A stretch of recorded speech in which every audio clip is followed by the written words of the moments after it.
리플 들고 계신 분들 지금 기분 어떠신가요? 2025년 들어서 리플이 드디어 움직이기 시작했죠? 1달러 넘고 2달러 넘고 이제 역대 최고가가 눈앞입니다. 드디어 터지는 걸까? 이번엔 진짜인가? 무려 7년을 기다렸습니다. 2018년 고점 이후로 얼마나 오래 기다렸어요?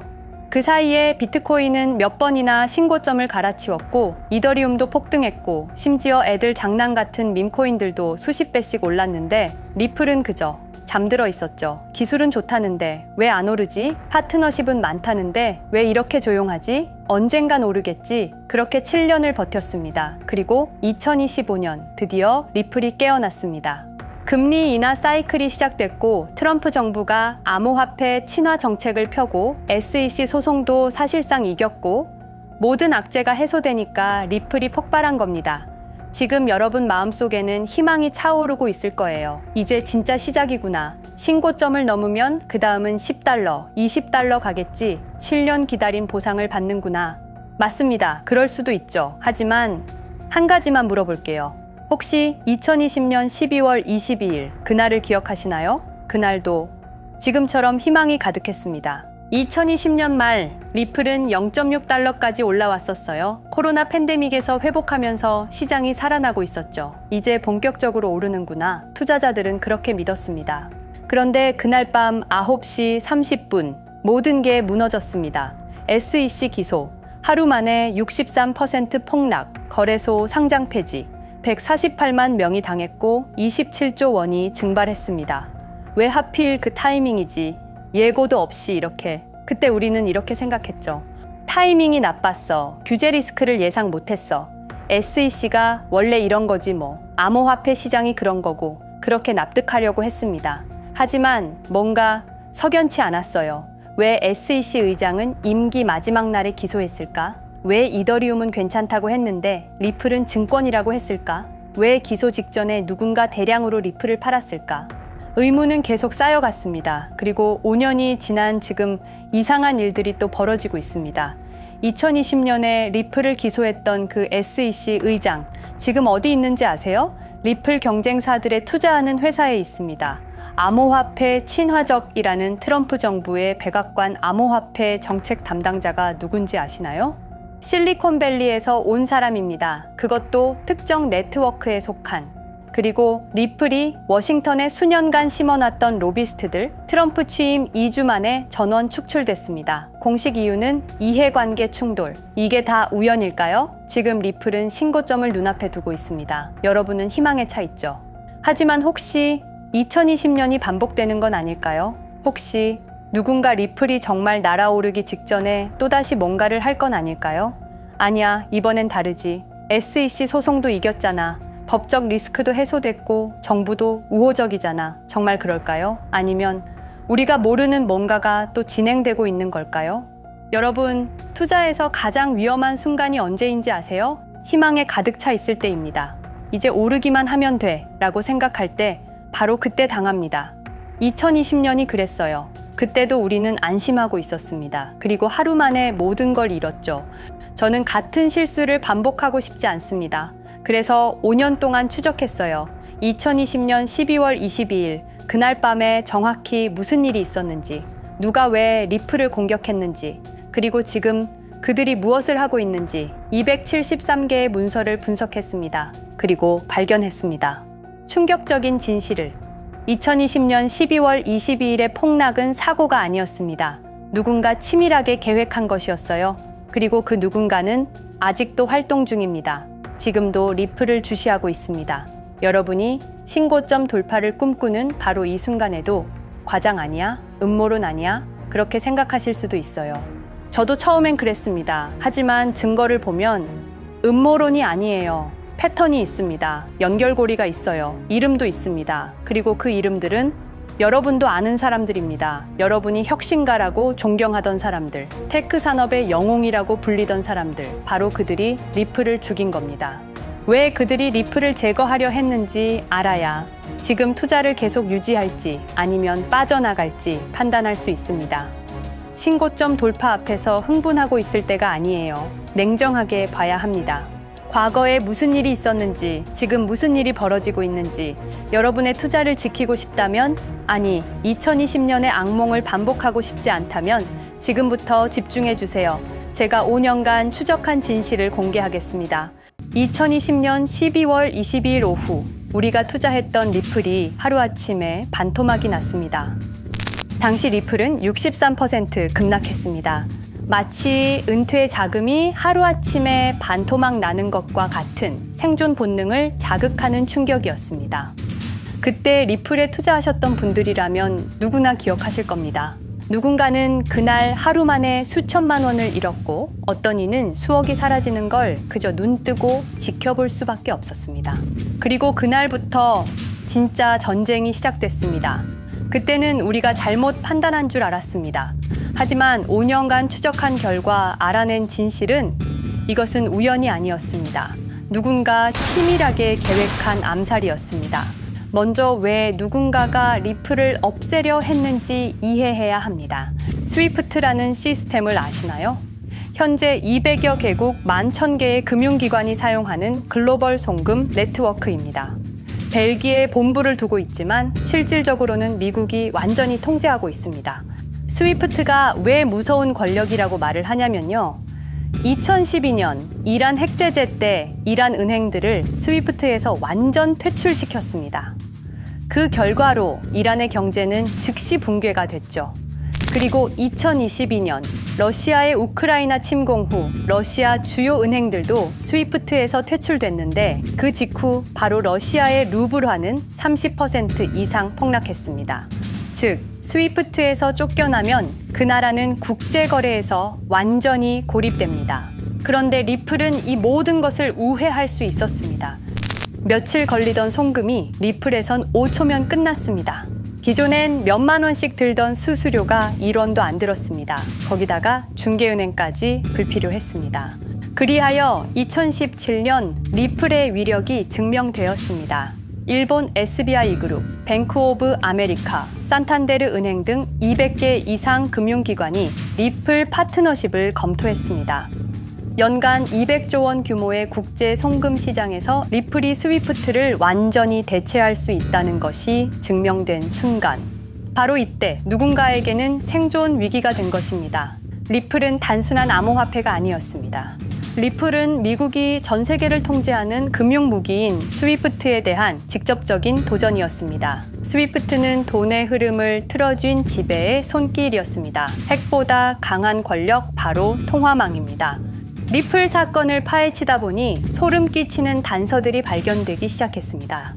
첫 번째 단서, 완벽한 타이밍의 미스터리. 2020년 12월 22일의 타이밍을 분석해 보겠습니다. 12월 22일 오후 9시 30분, SEC 의장 제이 클레이튼은 임기 마지막 12시간을 남기고 전격적으로 리플에 대한 기소를 발표합니다.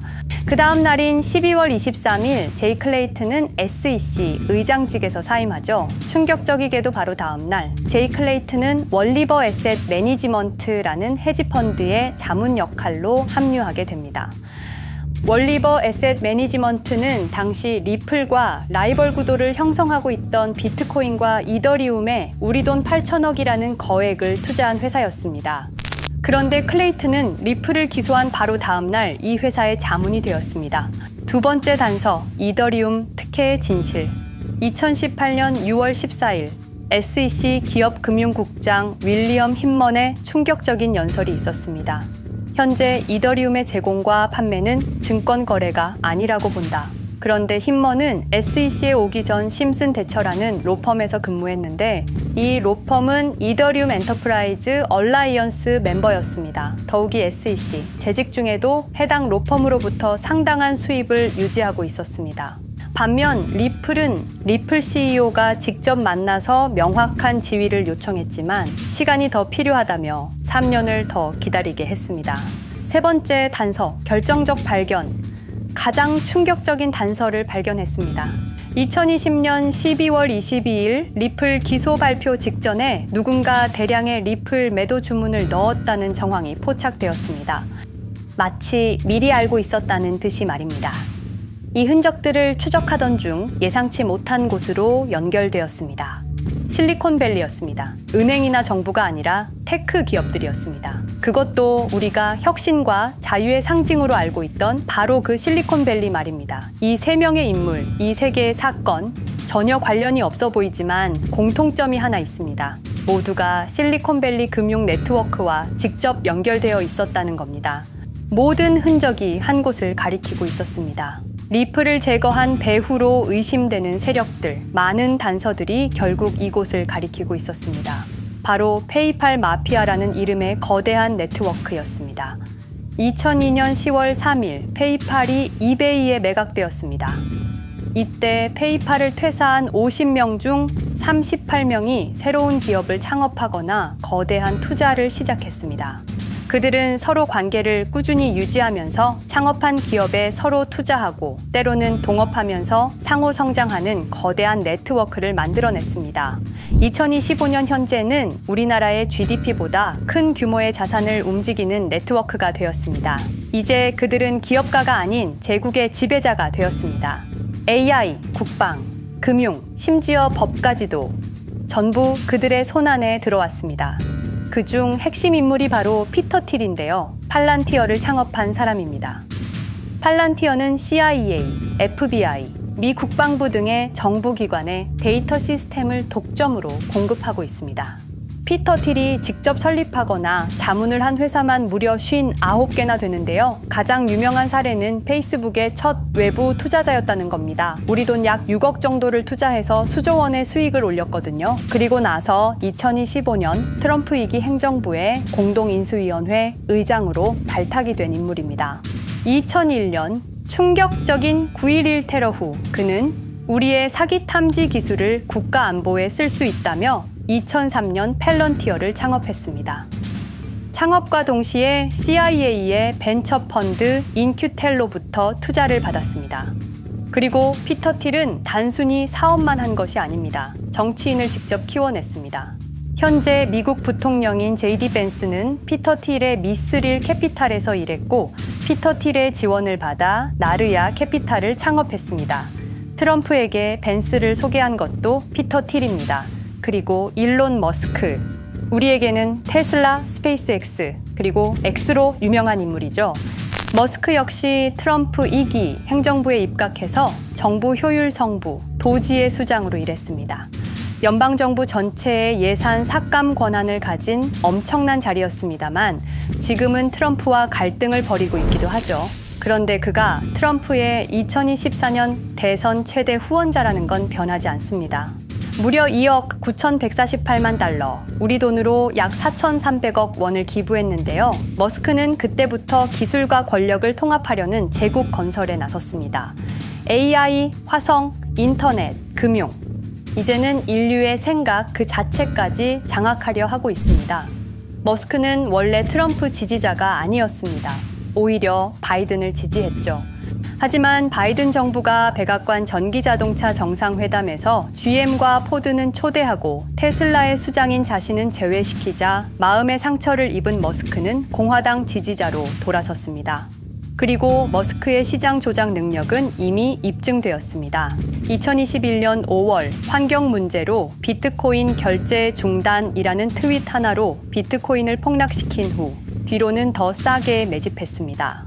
그리고 데이비드 sak스, 현재 백악관 AI 및 암호화폐 차르로 있는 인물이죠.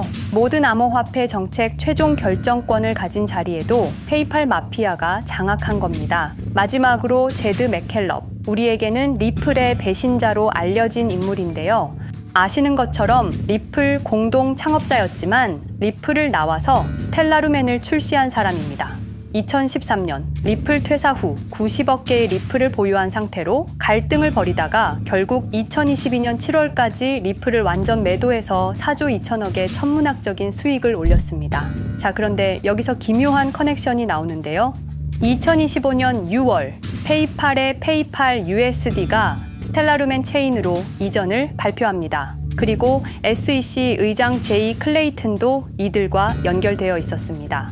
클레이튼이 리플 기소 후 바로 합류한 월리버 에셋 매니지먼트는 페이팔 마피아들이 투자한 회사였고 원래는 비트코인, 이더리움에 8천억 정도를 투자했다고 알려져 있었지만 올해 초 내부 기밀 문서가 유출되는 사건이 발생합니다.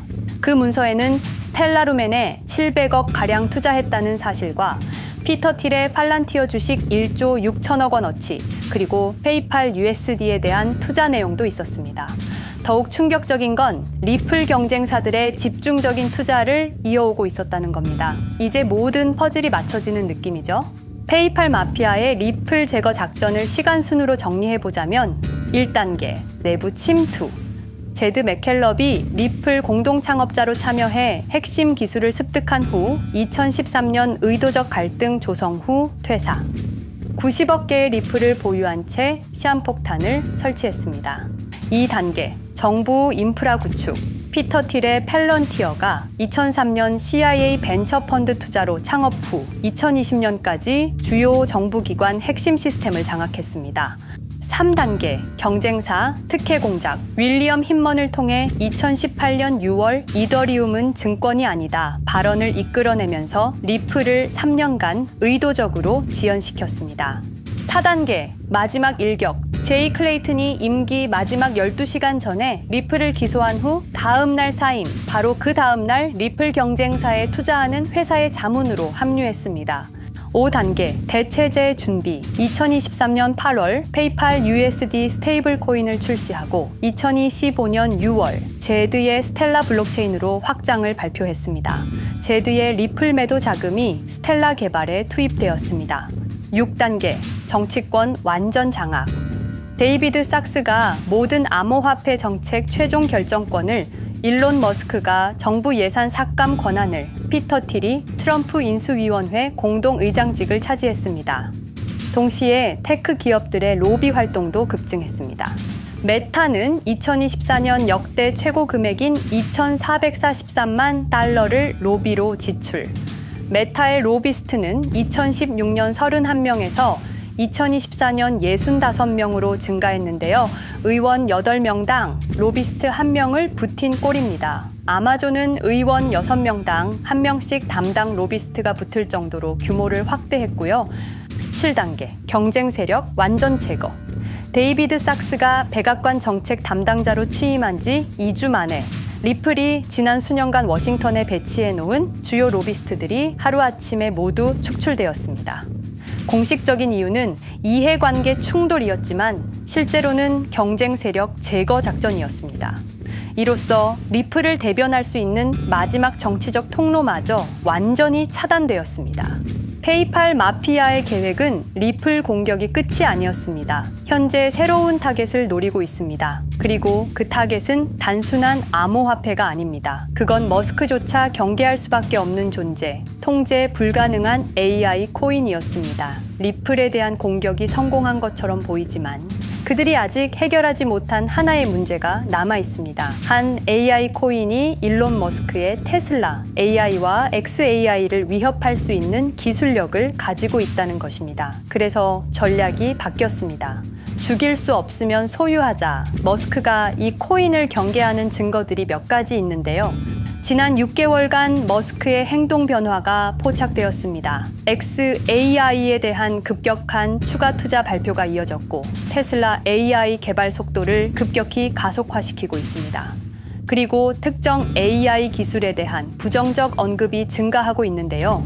이 AI 코인은 현재 진짜 AGI 구현이 가능한 탈중앙화 AI 네트워크를 구축하고 있고 초당 수십억 단위의 연산을 처리할 수 있는 진짜 분산형 뉴럴 네트워크 기반입니다. 수백만 개의 노드가 연결된 분산 뉴럴 네트워크, 테슬라도 메타도 이 기술만큼은 아직 구현하지 못했습니다. 현재 기술로는 단 하나뿐입니다. 그러나 시가총액은 테슬라의 500분의 1 수준으로 그들이 매집을 멈추지 않는 이유입니다. 2025년 초, 이 코인의 공식 계정이 X 플랫폼에서 노출 차단된 정황이 포착됐습니다. 광고 계정도 중지됐고 해당 코인에 대한 설명 영상들도 순식간에 사라졌습니다. 이유는 머스크의 경쟁이 될 수 있는 유일한 AI였기 때문입니다. AI는 이제 권력을 쥐는 자가 인류의 사고를 설계할 수 있는 시대의 열쇠입니다. 머스크가 이 코인을 완전히 소유하게 되면 그의 AI 제국은 완성될지도 모르겠습니다. 하지만 문제가 있습니다. 그들은 이 AI 코인을 죽이지 않았습니다. 그 대신 가격을 철저히 짓눌렀습니다. 검색에서는 사라졌고 알고리즘은 배제했습니다. 누군가는 관심 없는 프로젝트라고 말합니다. 하지만 진실은 정반대입니다. 지금도 머스크와 페이팔 마피아의 자금이 그 코인으로 조용히 흘러 들어가고 있습니다. 가격이 낮은 건 무가치해서가 아니라 그들이 싸게 사고 있기 때문입니다. 그런데 이 AI 코인의 정체를 여기 유튜브에서 공개하려 했지만 치명적인 문제를 발견했습니다. 2005년 페이팔의 웹 디자이너와 개발자들이 동영상 공유 서비스를 만들었는데 그게 바로 지금 여러분이 보고 계시는 유튜브입니다. 체드 헐리, 스티브 첸, 자베드 카림, 유튜브 창립자들도 모두 페이팔 출신입니다. 게다가 일론 머스크는 현재 X를 소유하고 있습니다. 이러한 플랫폼들에서 그들의 AI 제국을 방해하는 정보를 공개하면 검열당할 위험이 있습니다. 그런데 제가 이 코인의 정체를 세상에 폭로한 게 이번이 처음이 아닙니다. 어떤 이유에선지 그 영상은 삭제되었고 이후 채널도 더는 운영할 수 없게 되었습니다. 커뮤니티 가이드라인을 위반한 적은 없었지만 불편한 진실이 다뤄질 때마다 이런 일이 반복됐습니다. 이건 단지 투자 종목 하나를 공유하는 문제가 아닙니다. 이건 우리가 감시와 통제에 맞서 싸울 수 있는 유일한 기회입니다. 영상의 댓글란에 저항이라고 두 글자를 남겨주시고 010-5528-2156 이 번호로 저항 두 글자만 문자로 보내주세요. 그럼 당신은 지금 머스크가 검열하고 페이팔 마피아가 조용히 매집 중인 그 AI 코인의 정체를 가장 먼저 알게 될 것입니다. 우리는 지금 역사의 분수령을 지나고 있습니다. 진정한 탈중앙화 금융이 실현될 뻔했지만 페이팔 마피아의 방해로 더 강력하고 교묘한 지배자들이 통제하는 세상이 오고 있습니다. 페이팔 마피아가 완성하려는 새로운 세계는 팔란티어를 통해 모든 거래를 실시간으로 감시하고 페이팔의 페이팔 USD를 통해 정부 마음대로 계좌를 동결시킬 수도 있고 차세대 스위프트를 통해 우리의 거래를 통제하고 AI 기술 독점을 통해 인류의 사고방식마저 장악하려는 겁니다. 하지만 완전히 포기하기엔 너무 이릅니다. 왜냐하면 진실을 아는 사람들이 늘어나고 있고 브릭스가 여기에 대한 대안을 만들고 있으며 리플의 기술적 우수성은 여전히 변하지 않았고 아직 머스크가 완전히 통제하지 못한 진짜 AI 혁명의 씨앗인 이 코인이 남아있기 때문입니다. 규제 환경이 바뀌고 진실이 밝혀지면 리플은 언제든 재평가받을 수 있습니다. 리플 홀더들이 당한 것은 개인 투자 실패가 아니었습니다. 이것은 21세기 금융 권력 투쟁에서 일어난 결정적 전투였습니다. 리플은 비록 일시적으로 억압받고 있지만 진정한 탈중앙화 기술은 결코 사라지지 않습니다. 하지만 이 전쟁은 아직 끝나지 않았습니다. 우리가 아무것도 하지 않으면 그들은 모든 것을 가져갈 겁니다. 머스크와 페이팔 마피아는 이 시대 최고의 지배자들입니다. 하지만 그들도 막지 못하는 단 하나가 있습니다. 바로 진실을 알아버린 개인들입니다. 우리는 지금 그들에 맞설 수 있는 거의 유일한 순간에 서 있습니다. 한 통의 문자, 그것은 단순한 신호가 아닙니다. 지금 움직이는 자만이 미래를 차지할 수 있습니다. 지금까지 이 긴 이야기를 들어주셔서 감사합니다. 제가 말씀드린 모든 것들은 사실을 기반으로 하며 대부분 공개된 기록들입니다. 기억하십시오. 우리가 침묵하는 순간 그들의 승리는 완성됩니다. 리플은 억압받았지만 그 정신은 살아남았습니다. 그리고 언젠가 진짜 자유로운 AI가 세상에 다시 등장할 그날까지 우리는 싸움을 멈추지 않을 것입니다. 010-5528-2156 이 번호로 저항 두 글자만 문자 보내주세요. 이 정보는 지금 공개적으로 전할 수 없습니다. 저항이라는 신호를 보내주신 분들께 제가 직접 확인 후 순차적으로 보내드리겠습니다. 당신의 작은 선택이 우리 모두의 미래를 바꿀 수 있습니다. 지금이 바로 우리가 다시 시작할 순간입니다. 저항에 동참해주세요.